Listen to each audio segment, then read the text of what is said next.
واستغفر لهم الرسول لوجدوا الله توابا رحيما. صدق الله العظيم.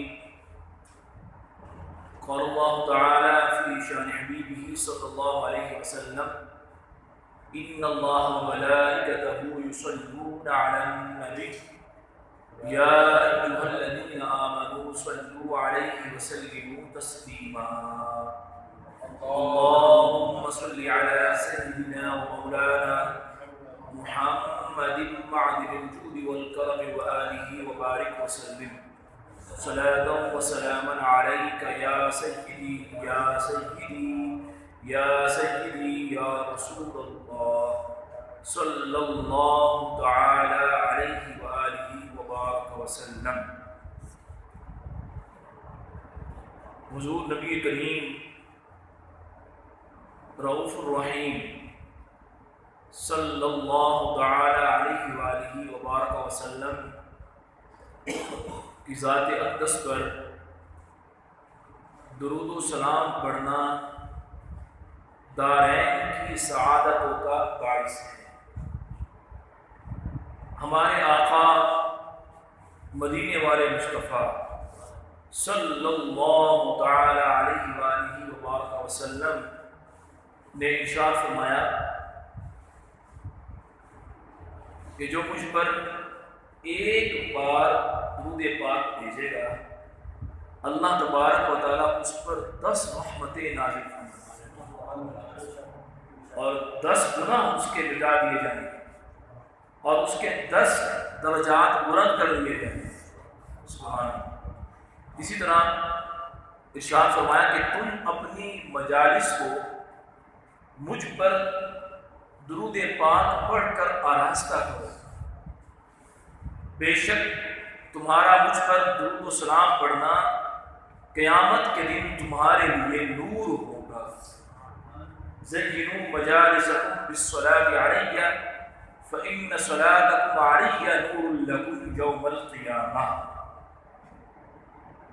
تو ہمیں اپنے آقا صلی اللہ علیہ وآلہ وبارک وسلم کی ذات اقدس پر درود و سلام میں سستی اور کوتاہی نہیں کرنی چاہیے بلکہ شوق و محبت کے ساتھ پیارے آقا صلی اللہ علیہ وسلم کی ذات اقدس پر درود و سلام پڑھتے رہنا چاہیے.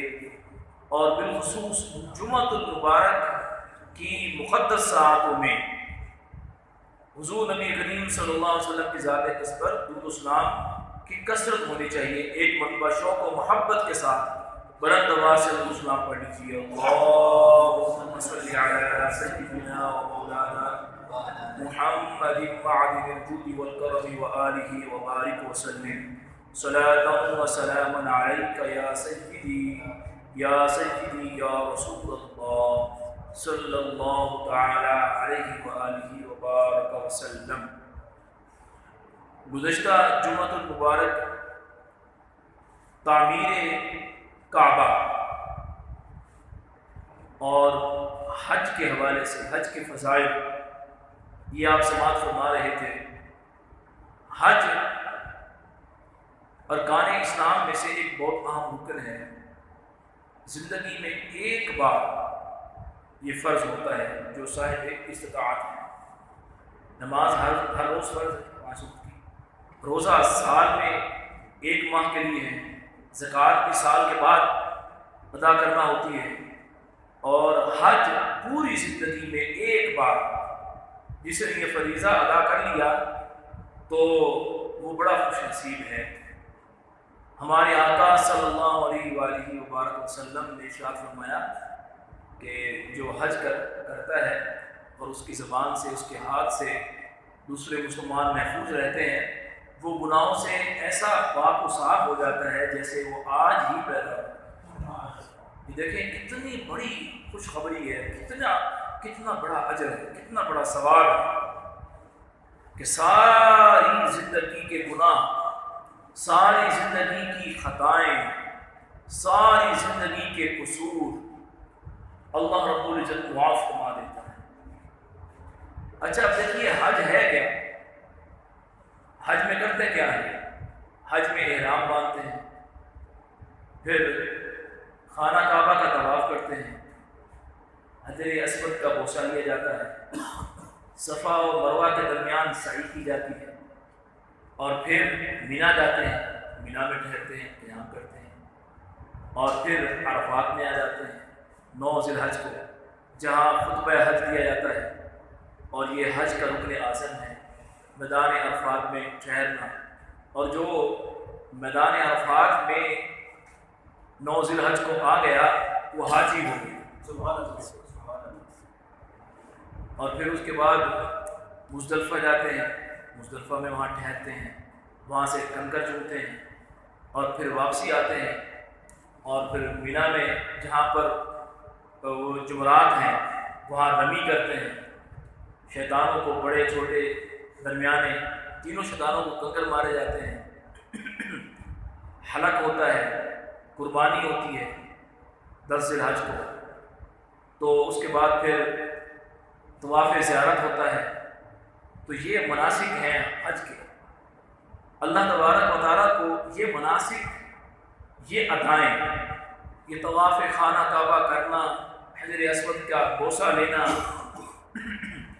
صفا سے مروہ اور مروہ سے صفا، یہ چلنا، چکر لگانا، اور مینا میں ٹھہرنا، عرفات میں ٹھہرنا، مزدلفہ میں ٹھہرنا، حلق کروانا اور قربانی کرنا، یہ رمی اور جمرات، یہ اللہ تبارک و تعالیٰ کو یہ مناسب اتنے پسند ہیں، اتنے پسند ہیں، فرمایا کہ اللہ تبارک و تعالیٰ اس کے گزشتہ گناہوں کو معاف فرما دیتا ہے، اور گناہوں سے ایسا پاک ہوتا ہے جیسے وہ آج ہی پیدا ہوا۔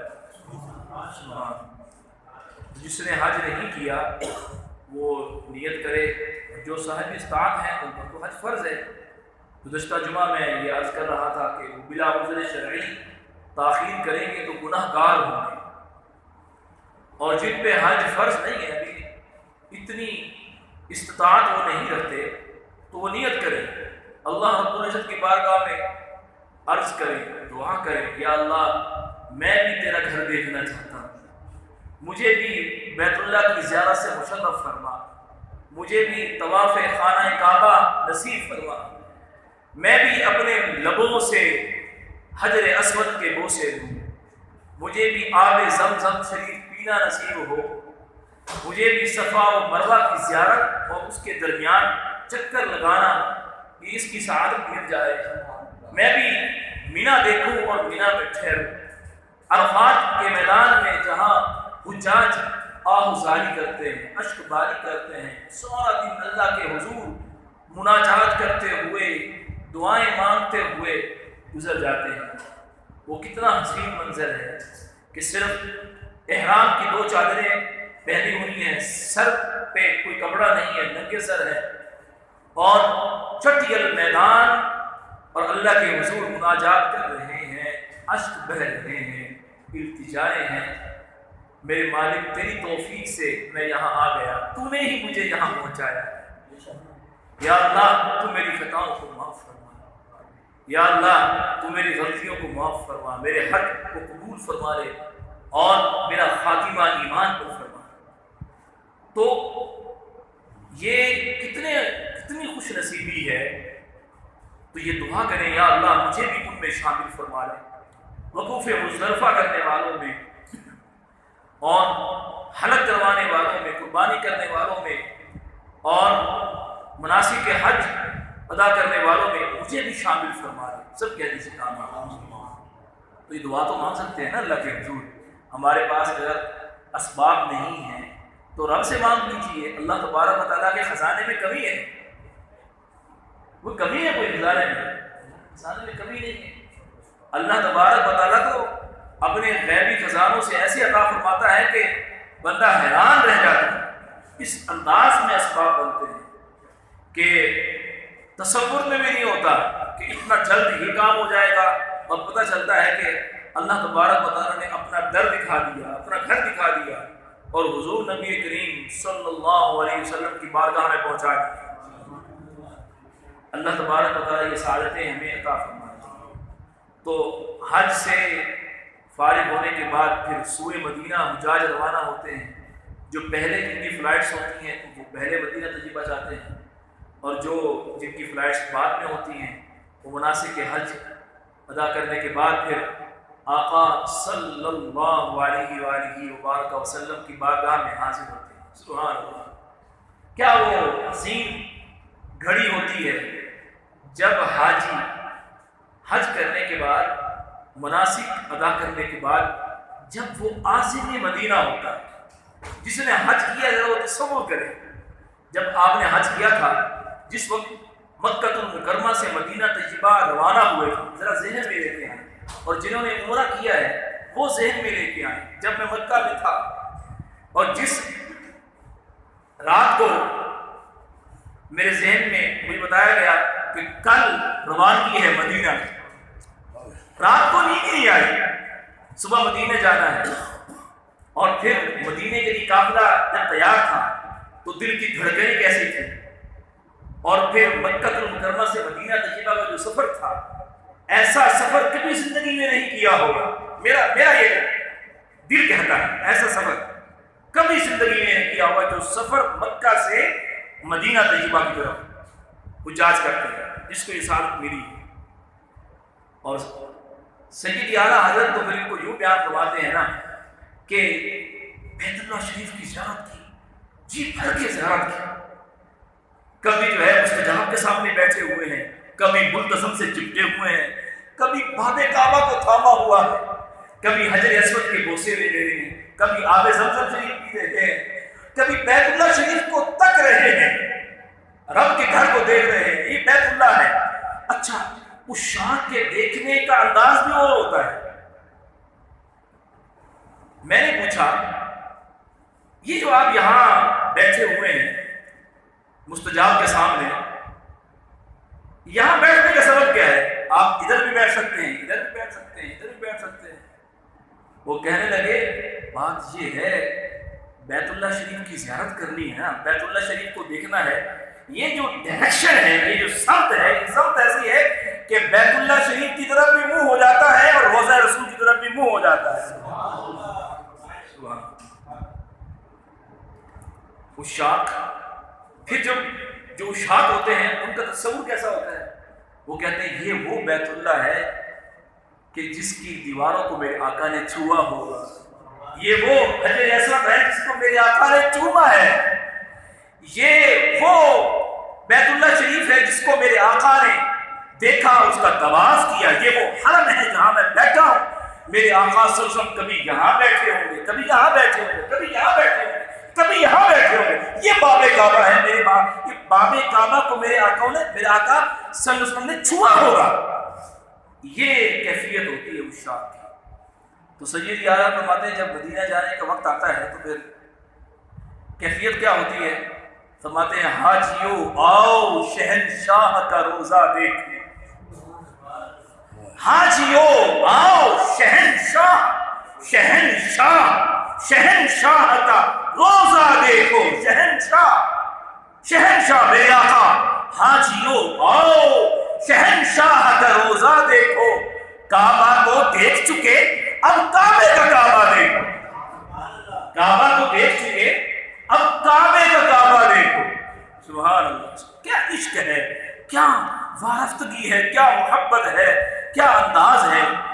اور پھر آخری جو مقطع ہے اس کو فرماتے ہیں غور سے سن تو رضا کعبے سے آتی ہے صدا. غور سے سن تو رضا کعبے سے آتی ہے صدا. میری آنکھ سے میرے پیارے کا روزہ دیکھ. سبحان. تو وہ جو سفر مدینہ ہے، درپیش ہو طیبہ کا سفر کیسا لگے گا، گزرے جو وہاں شام و سحر کیسا لگے گا. مکہ المکرمہ سے مدینہ تجربہ کا سفر، اور پھر جب وہ حرم مدینہ آتا ہے، دل کی دھڑکن تو پہلے ہی تیز تھی، پھر دل کی دھڑکن اور تیز ہو جاتی ہے. آنکھیں جو ہیں وہ عشق و مستی میں وہ بہہ رہی ہوتی ہیں اور اپنے آقا کا روزہ دیکھنے کے لیے بے تاب ہوتی ہیں. نگاہ پڑے تو گنبد خضرا پر پڑے، وہ پیارا سبز گنبد جو دنیا میں عاشقوں کے لیے جنت ہے، جو دلوں کا چین ہے، آنکھوں کا قرار ہے، اس شام جب اس کو دیکھتے ہیں تو سارے غم غرق ہو جاتے ہیں، سارے دکھ ساری مصیبتیں ٹل جاتی ہیں۔ گنبد خضرا کا نظارہ ہی ایسا ہے۔ تصور کیجئے جو عمرہ پہ گئے ہیں، جنہوں نے حج کیا ہے، میرے آقا صلی اللہ علیہ وآلہ وبارک وسلم جب سفر پر تشریف لے جاتے اور آپ جب واپس تشریف لاتے تو جیسے ہی مدینہ طیبہ کے پہاڑ نظر آتے، میرے آقا صلی اللہ علیہ وسلم اپنی سواری کو تیز فرما دیتے، اپنی سواری کو تیز فرما دیتے مدینہ کی محبت میں کہ ہمارا شہر مدینہ آ گئے۔ سنیے چند احادیث میں آپ کو سنانا چاہوں گا، یہ وہ ارض مقدس ہے۔ مدینہ کوئی عام شہر نہیں ہے، مدینہ الرسول، مدینہ طیبہ، مدینہ المنورہ، یہ اس عرض، اس زمین پر، اس دنیا پر یہ وہ خطہ ہے جس کے بارے میں میرے آقا صلی اللہ تعالیٰ علیہ وآلہ وبارک وسلم کی چند فرامین میں آپ کو سنانا چاہوں گا۔ میرے آقا صلی اللہ تعالیٰ علیہ وآلہ وبارک وسلم نے ارشاد فرمایا کہ مدینہ طیبہ یہ وہ شہر ہے کہ مدینہ طیبہ کے ارد گرد اللہ تبارک و تعالیٰ نے فرشتوں کو کھڑا کیا۔ فرشتے پہرا دے رہے ہیں، اور میرے آقا صلی اللہ علیہ وسلم نے فرمایا مدینہ لوگوں کے لیے بہتر ہے اگر جانتے مدینہ کو جو شخص بطور اعراض چھوڑے گا، یعنی اس کو پسند نہیں ہوگا مدینہ میں رہنا، اللہ تعالیٰ اس کے بدلے میں اسے لے آئے گا جو اس سے بہتر ہوگا۔ اور فرمایا جو مدینے کی تکلیف اور مشقت میں ثابت قدم رہے گا، روز قیامت میں اس کا شفیع ہوں گا۔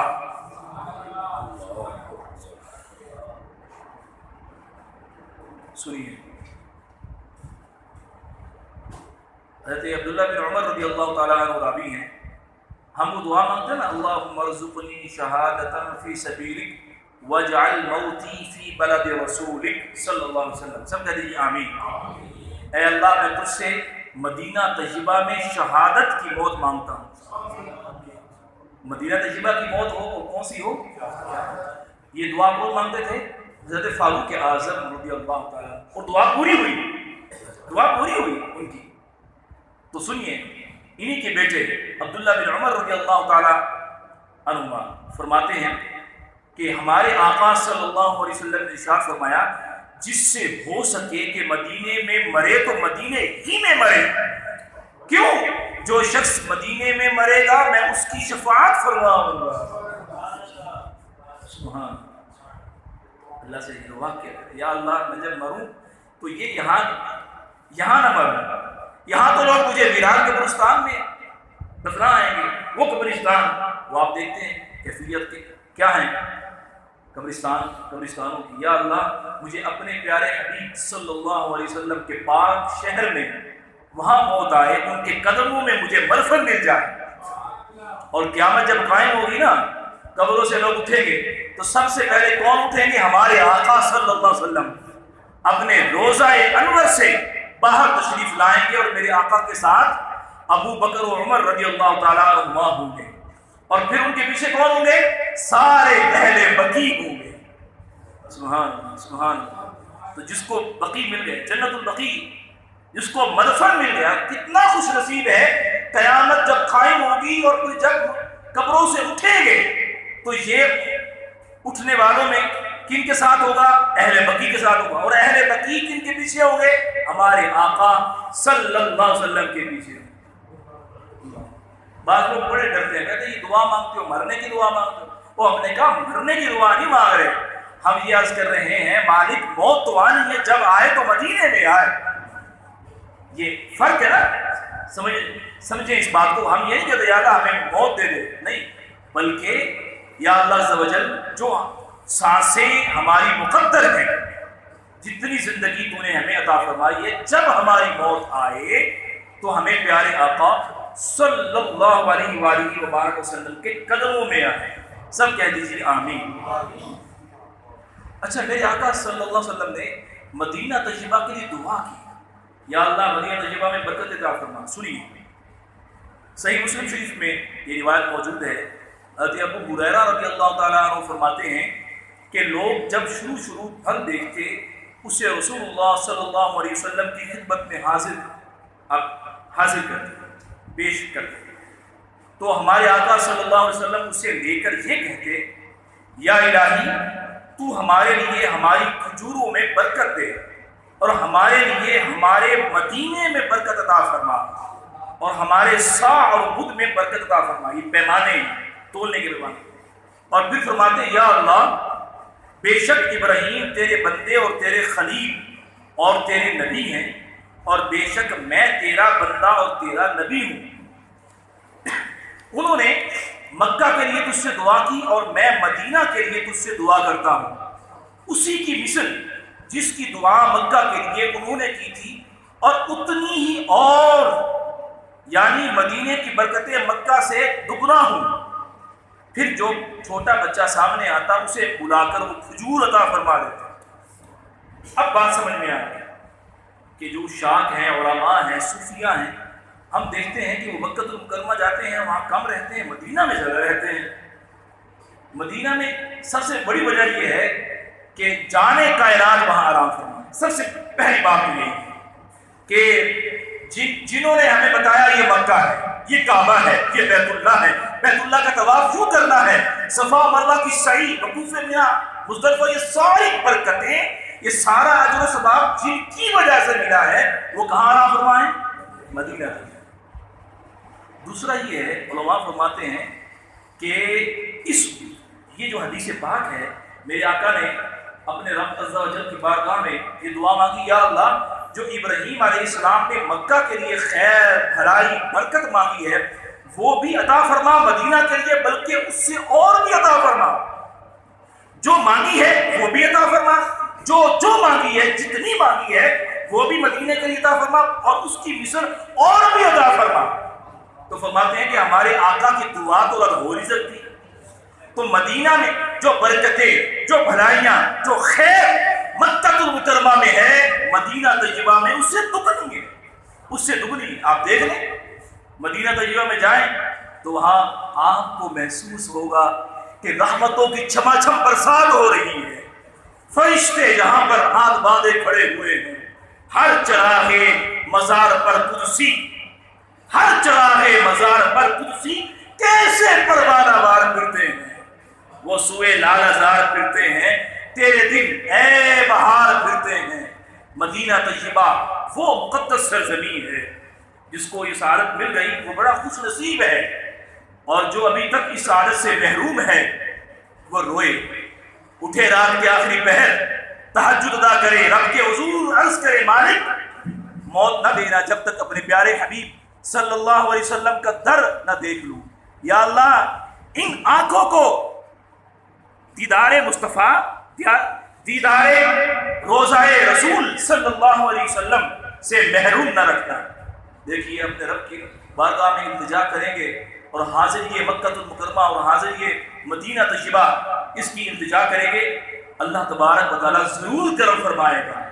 اور انشاءاللہ وہ دن آئے گا جب سنہری جالیاں نگاہوں کے سامنے ہوں گی. آج یہاں جمعہ کے دن نماز جمعہ ادا کرنے کے بعد شوق و محبت کے ساتھ ہم درود و سلام پڑھنے کتنا مزہ آتا ہے جب ہم کہہ رہے ہوتے ہیں یا نبی سلام علیک، یا حبیب سلام علیک، مولا صلی وسلم دائما ابدا علی حبیبک خیر الخلق کلہم هو الحبیب الذی ترجى شفاعته لكل حول من الاحوال مقتحم محمد سید القونین والثقلین والفریقین من عرب ومن عجم. یا رب بالمصطفیٰ بلغ مقاصدنا واغفر لنا ما مضى یا واسع الکرم یا اکرم الخلق مالی من الوذ به سواک عند حلول الحادث العممی. کہتے ہیں نا، عرض کرتے ہیں تو کتنا لطف آتا ہے، اور جب سنہری جالیاں سامنے ہوں گی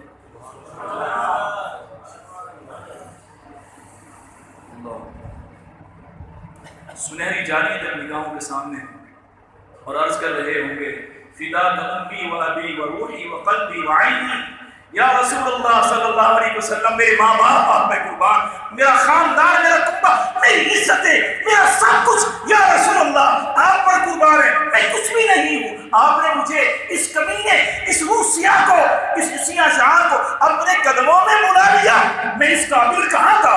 الصلاۃ والسلام علیک یا رسول اللہ، اسألک الشفاعۃ یا سیدی یا رسول اللہ، اسألک الشفاعۃ یا سیدی یا حبیب اللہ، السلام علیک ایھا النبی ورحمۃ اللہ وبرکاتہ۔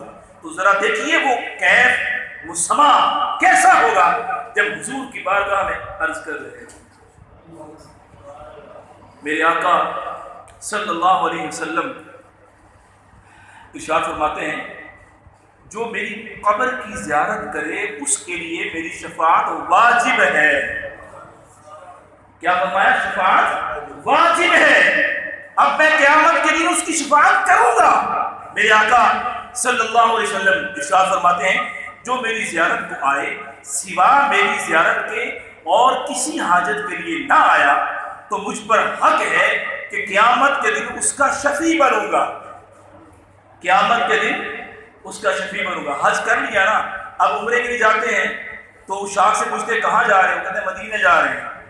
جہاں تو عمرے کے لیے ہوتے ہیں تو کہاں جا رہے ہیں؟ جی مدینہ شریف جا رہے ہیں، سرکار نے بلایا ہے، سرکار کے قدموں میں جا رہے ہیں۔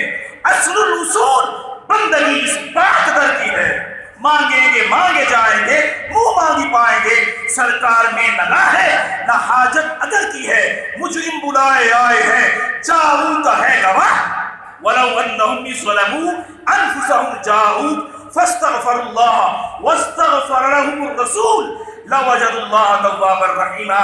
اگر وہ اپنی جانوں پر ظلم کر بیٹھے تو میرے حبیب کی بارگاہ میں آ جائیں، اللہ سے التجا کریں، عرض کریں، اور میرا حبیب بھی ان کی سفارش فرما دے، اللہ تعالیٰ ان کے سارے گناہوں کو معاف فرما دے۔ سیدی اعلیٰ حضرت فرماتے مجرم بلائے آئے ہیں، مجرم بلائے، ہم آئے کیسے؟ خود سے نہیں آئے، مجرم بلائے آئے ہیں، مجرم کو بلایا گیا ہے، مجرم بلائے آئے ہیں۔ کیسے آئے ہیں؟ جاؤ کا ہے گواہ۔ یہ جو قرآن میں کہا گیا جاؤ کا، آ جاؤ، در مصطفیٰ پر آ جاؤ، بگڑی بن جائے گی۔ دکھوں نے جو گھیرا ہے، غموں نے جو گھیرا ہے، پریشان ہو تو یہ پریشانیاں کیسے ٹلیں گی؟ میرے حبیب کے گھر پر آ جاؤ، مجرم بلائے آئے ہیں، جاؤ کا ہے گواہ۔ پھر رب ہو کب؟ یہ شان کریموں کے در کی ہے، یہ تو کریم ہے، رب بھی کریم ہے، یہ آقا بھی کریم ہے، وہ بھی کریم ہے، یہ بھی کریم ہے۔ تو جب یہ کریم ہے تو رب عز و جل اپنے پیارے حبیب کی بات رد کیسے فرمائے گا؟ نہیں فرمائے گا، نہیں فرمائے گا، نہیں فرمائے گا، خدا کی قسم نہیں فرمائے گا۔ اللہ تبارک و تعالیٰ اپنے حبیب کے صدقے سے اپنے پیارے حبیب کے غلاموں کو بھر بھر کے عطا فرمائے گا، بھر بھر کے عطا فرمائے گا انشاءاللہ۔ میرے آقا صلی اللہ علیہ وسلم نے ارشاد فرمایا جس نے حج کیا اور بعد میری وفات کے میری قبر کی زیارت کی تو وہ ایسا ہے جیسے میری حیات میں زیارت سے مشرف ہوا۔ غور کیجیے کیا فرمایا کہ جس نے حج کیا اور میری وفات کے بعد میری قبر کی زیارت کی، کب؟ وصال فرمانے کے بعد میری قبر کی زیارت کی، تو ارشاد فرمایا وہ ایسا ہے جیسے میری حیات میں میری زیارت سے مشرف ہوا۔ اب بھی نہیں جاؤ گے جو 50 لاکھ جوڑ کے رکھا ہوا ہے، میں نے فلاں کام کرنا ہے، فلاں کام کرنا ہے، فلاں کام کرنا ہے، اور حضور کے در پہ جاؤ، ساری خیر وہاں سے ملے گی، ساری بھلائیاں وہاں سے ملے گی، سارے کام بن جائیں گے۔ اللہ تبارک و تعالیٰ کہاں سے عطا فرمائے گا، آپ حیران ہو جائیں گے۔ تو اپنے پیارے آقا صلی اللہ تعالیٰ علیہ وآلہ وسلم کے در کی حاضری اپنے رب سے مانگیے۔ ہم کیا مانگتے ہیں؟ یا اللہ روزگار میں برکت دے دے، بچوں کے اچھے رشتے ہو جائیں، کاروبار اچھا ہو جائے، 1 دکان ہے 2 دکانیں ہو جائیں، اور یہ تو مل جائے گا۔ اللہ سے اللہ کے حبیب کو مانگو، جب حبیب مل گئے تو سب کچھ مل جائے گا انشاءاللہ۔ اللہ تبارک و تعالیٰ ہمیں عطا فرمائے گا۔ سنیے میرے آقا صلی اللہ علیہ وسلم نے فرمایا جس نے حج کیا اور میری زیارت نہ کی اس نے مجھ پر جفا کی۔ بعض ایسے بھی ہیں کہتے نہیں نہیں نہیں شرک ہے بدعت ہے بس حج کر لیا، اب اس نیت سے جاؤ گے روزہ رسول پر کہ میں حضور کی بارگاہ میں حاضری کے لیے جا رہا ہوں، یہ شرک ہے اور اسلام سے نکل جاؤ گے۔ استغفر اللہ، پتہ نہیں انہوں نے قرآن پاک کا کیا مفہوم سمجھا ہے، حضور کے فرامین انہوں نے کس انداز میں سمجھے، کس نے انہیں قرآن پاک سمجھایا اور سکھایا اور بتایا ہے۔ میرے آقا فرماتے ہیں جس نے حج کیا اور میری زیارت نہ کی، یعنی میرے پاس نہ آیا، تو اس نے تو میرے ساتھ دفاع کی۔ اللہ تبارک و تعالی ایسی سوچ سے ہمیں محفوظ رکھے۔ تو کئی لوگ ایسے ہیں، آپ حیران ہو رہے ہیں، ہاں ہیں ایسے، وہ صرف حج کے لیے عمرہ کے لیے جاتے ہیں، مدینہ جاتے نہیں، تو میں یہ کہوں گا سرکار نے بلایا ہی نہیں، آتے ہیں وہی جن کو سرکار بلاتے ہیں، آتے ہیں وہی جن کو سرکار نے کہا کہ اس کا دل اس قابل نہیں ہے، اس کی آنکھیں اس قابل نہیں ہے، اس کا وجود اس قابل نہیں ہے، اس کے دل میں بغض رسول ہے، عداوت رسول ہے، یہ اس قابل نہیں ہے۔ یہ حرم پاک ہے، یہ سرزمین پاک ہے، وہ جگہ پاک ہے، قبہ جو ہے روضہ رسول یہ پاک ہے، وہ جگہ پاک ہے، یہاں پاک ہی آ سکتے ہیں۔ اور یہ وہ سرزمین ہے، شاہ میرے سید اعلیٰ فرماتے ہیں حرم کی زمین اور قدم رکھ کے چلنا، حرم کی زمین اور قدم رکھ کے چلنا، ارے سر کا موقع ہے او جانے والے، یہاں تو سر کے بل چلو، سر کے بل چلو، یہ وہ زمین ہے۔ اللہ رب العزت یہ عشق عطا فرمائے۔ بعض لوگ کہتے ہوں گے قاری صاحب یہ کیسی باتیں کر رہے ہیں، ہم نے تو کسی کو سر کے بل چلتے ہوئے دیکھا نہیں ہے، ہم نے تو کسی کو یہ انداز دیکھا نہیں ہے، لیکن دیکھنے والے دیکھتے ہیں۔ وہاں بڑے بڑے وہاں جائیں حرم نبوی میں، سرکار کے قدموں میں دیکھیں کون کون بیٹھا ہوا ہے، کوئی شیخ الحدیث بیٹھا ہوا ہے، کوئی مفتی اسلام بیٹھا ہوا ہے، کوئی اپنے وقت کا بہت بڑا شیخ بیٹھا ہوا ہے۔ کیسے بیٹھا ہوا ہے؟ جھولی پھیلائی ہوئی ہے، سرکار آپ کے در پہ آیا ہوں، آپ سے مانگوں گا، سوالی بن کے آیا ہوں، یا رسول اللہ صلی اللہ علیہ وسلم اپنی اس منگتے کی خالی جھولی کو بھر دیجئے۔ تو یہ وہ بارگاہ ہے، میرے آقا صلی اللہ علیہ وسلم کا در وہ در ہے، در مصطفیٰ۔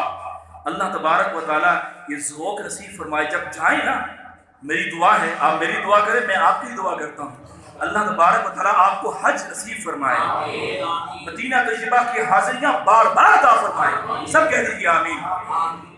جب آپ جائیں نا، سیدنا امام مالک رحمت اللہ تعالیٰ نے ان کے حالات پڑھ کے جائیں، مکہ المکرمہ میں وہ مدینہ طیبہ کے اندر رہے اور کتنا عرصہ رہے، 40 سال آپ نے پاؤں میں جوتا نہیں پہنا ہے۔ یہ کون ہے؟ یہ امام مالک جو ہے یہ تبع تابعین میں سے ہے، یہ وہ شخصیت ہے جو حضور کے زمانے کے قریب ہیں۔ دیکھیں انہوں نے دیکھا نا کہ صحابہ حضور صلی اللہ علیہ وسلم کے شہر کا اتنا ادب کیا کرتے تھے، تو وہ ادب انہوں نے کر کے دکھایا۔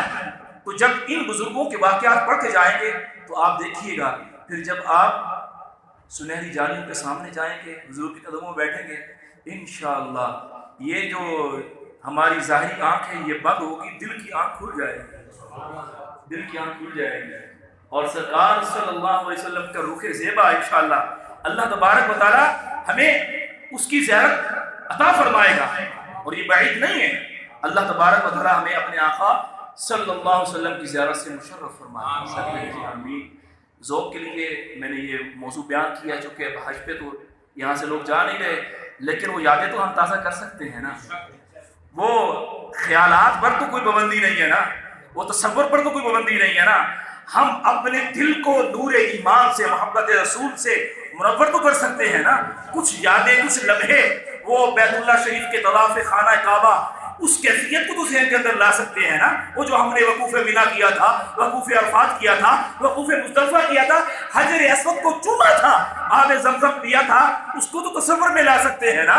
جو مدینہ طیبہ کی حاضری تھی، وہ حاضری بھی ہمارے ذہن میں آ سکتی ہے۔ 2013 میں مجھے سعادت حاصل ہوئی، جب مدینہ طیبہ کا تذکرہ آتا ہے وہ سارے مناظر نگاہوں کے سامنے آیا۔ اللہ تبارک و تعالیٰ مجھے بھی اور آپ کو بھی یہ حاضریاں بار بار عطا فرمائے، سب کہہ دیجیے آمین، آمین بجاہ النبی الامین صلی اللہ علیہ وسلم۔